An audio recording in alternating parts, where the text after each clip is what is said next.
So today, as you can see, I'm on a Zoom call with Tom Waterhouse. Thanks very much for taking the time out to speak to me, Tom. I would have been face to face if it wasn't for the rail dispute. But anyway, the last time we spoke, well, the last time we did a betting people interview was at Royal Ascot in 2018. And you were hosting a group of high rolling punters who've been making big money on your tips.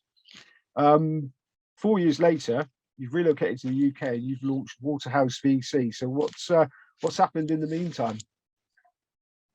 Look, so as you know, we sold TomWaterhouse.com to William Hill, and then I was CEO of William Hill Australia business for 4 years, and then we sold that business to Stars Group, and on the condition that I didn't go back into betting for 2 years. So Waterhouse Tips was a business I thought there was a gap in the market because it's hard to win punting, and there were lots of lessons my dad and grandfather taught me about how to be a successful punter that I thought I could share. But with the US opening up, I just thought it was such a huge opportunity to take advantage of what was happening in this boom in the US. And that sort of was the beginning of Waterhouse VC. We launched it in August 2019. And it's really been the focus over the last 3 years is to invest in the best suppliers in the industry. And yeah, I didn't think I'd enjoy anything as much as bookmaking, but the investing side of things is such an exciting, dynamic area to be in, and been so enjoyable to be a part of it, and been working with these exciting businesses. Okay, so has the tipping stopped, or is somebody running that for you back home? No, the tipping's still going, and yeah, those lessons of finding the right selection, doing detailed form, staking correctly, making sure you get on the top price. Well, they're tried and true. They've been tested over since the beginning of time. So that tipping business and got some very loyal members that have been with the business a long time, and yeah, no, I'll always be. Even though it's with Waterhouse VC, it's a real technology focus. I'll always have my eye on what's happening with the racing and betting, and yeah, it's where my heart is. And also, my grandfather and dad have all been bookies, and I was a bookie for 10 years. So it's definitely where my heart is. Yeah, we'll do a quick recap of your career because it's been very impressive. I mean, at the beginning, you were Australia's largest bookmaker. You're born into the dynasty.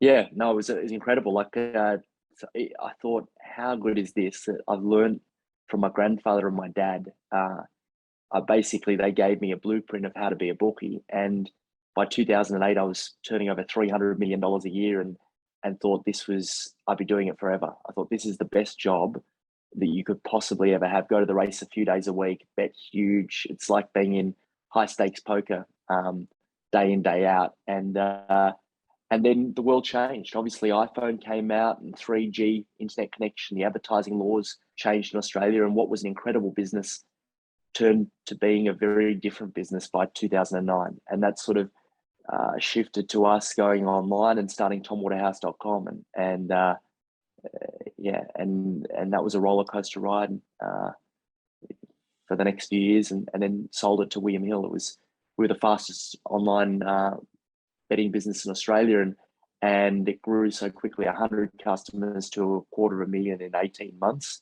But the dynamics of that market changed. You know, William Hill, Paddy Power, Bet365, Ladbrokes, what was the world's best operators came into the market and suddenly started spending a lot on marketing and a lot on technology, and a different level of scale was required to compete. And that was really the reason why we sold in 2013, because we didn't have the scale of the likes of William Hill or Paddy Power. And then that was an incredible journey. To be CEO of William Hill Australia for 4 years was such a difference from coming from an online startup and a family business and a bookmaking business to being part of this global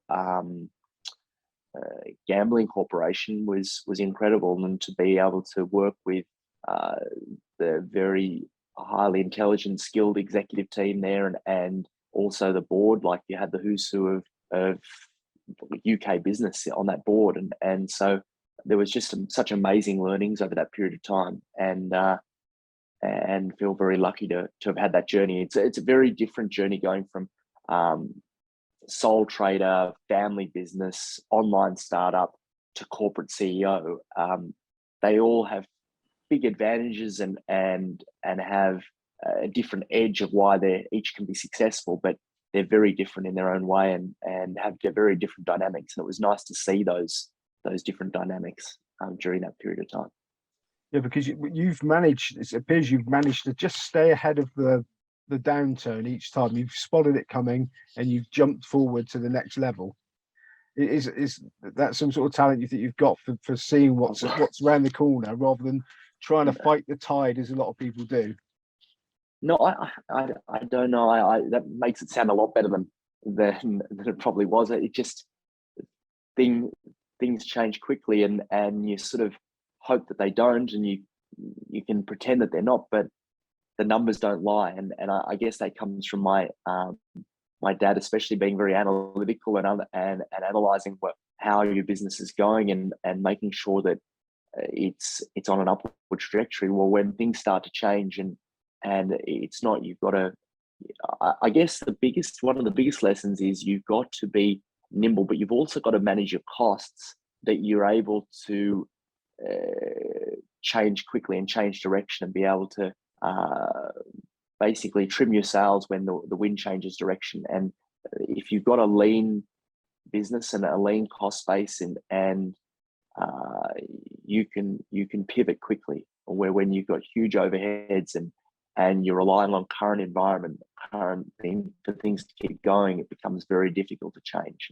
But if you're lean and you're nimble enough, well, you just pivot and hopefully I can keep pivoting, because like you look at all those Harvard studies about which are the top businesses, US businesses, what they were 20, 30 years ago, what are the top business today, they're completely different. And what a great business today doesn't mean it's a great business for tomorrow. And being able to constantly analyze where you're headed and are you on the right trajectory. And if you're not pivoting, is you've got to stay in the game, haven't you? And if you stay in the game and can keep pivoting, well, hopefully you'll have some success over the years, and some won't be great and some will be great, but as long as you're in the game, you've got a chance. Okay, now you've been in the game for a long time, but you're a young man still. Looking around on the internet, there seems to be a lot of jealousy about you back home. One of the things that I saw was too young, too rich, and too lucky, which sort of smacks of somebody that's got a bit of a bee in their bonnet. Did you have to develop a thick skin when people are writing stuff like that about you? Well, you've got to sort of one of our big advantages was being an individual, so we took we looked at what the UK market and saw William Hill, Victor Chandler, Paddy Power, and we saw that these were based on individuals. And we couldn't understand why in Australia they were going down this URL, Sporting Bet, Sports Bet, TAB Sports Bet, why they weren't basing it on individuals. Like you had Bet Choice, which was Cold Tidies. Why wasn't it just called coldtidy.com? And so we went down the path of being an individual, tomwaterhouse.com. And that was a huge advantage for us. Our cost per acquisition was significantly lower than what the market average was.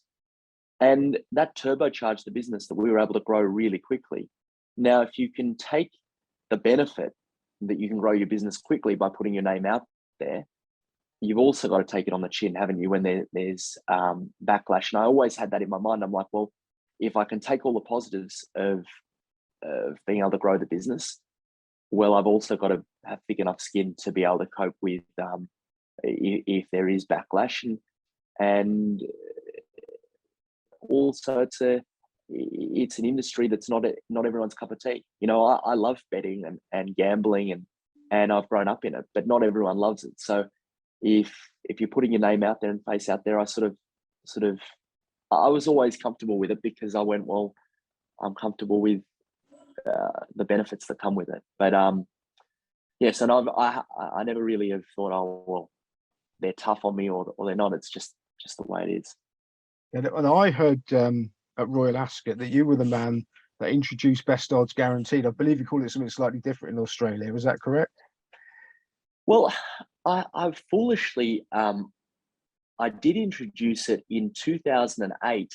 I introduced best to the best, which I don't know if there may have been people that offer, you can never tell, because advertising only got lifted in 2008. Maybe there were plenty of bookies that offered it to certain clients or whatever, but I foolishly offered it to anyone under the sun to come and bet with me at best to the best. And I had all the toughs that loved it, and I was betting them really big back then. I was betting toughs to win 100,000, which just seems amazing in today's environment because it's hard to get on to win 1,000 at best to the best, but they had to bet before a certain time. And I turned a very profitable business into a very unprofitable business in a short period of time. So I was betting best to the best on all metro and betting best of 2 totes plus the best of 2 totes plus the best price, I think, for the provincial.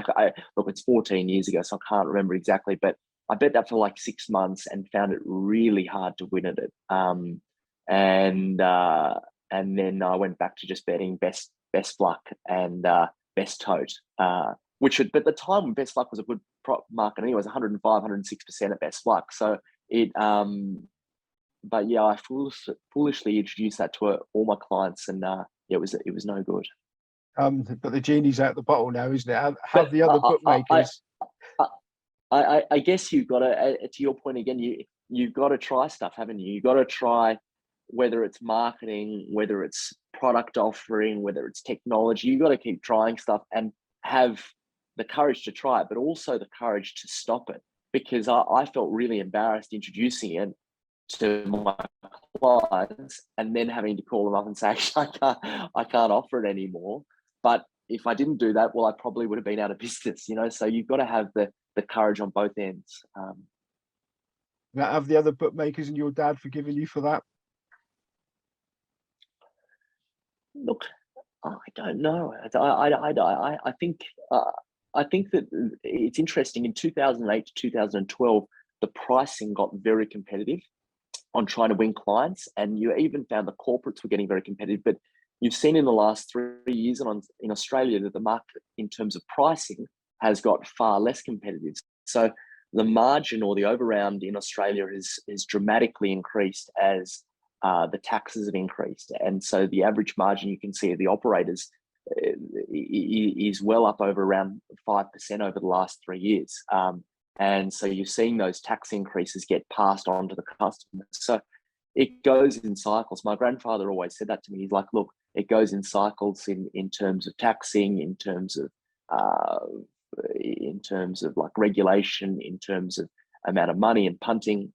You'll see different cycles. And I think we're in a cycle of far less aggressive pricing in Australia.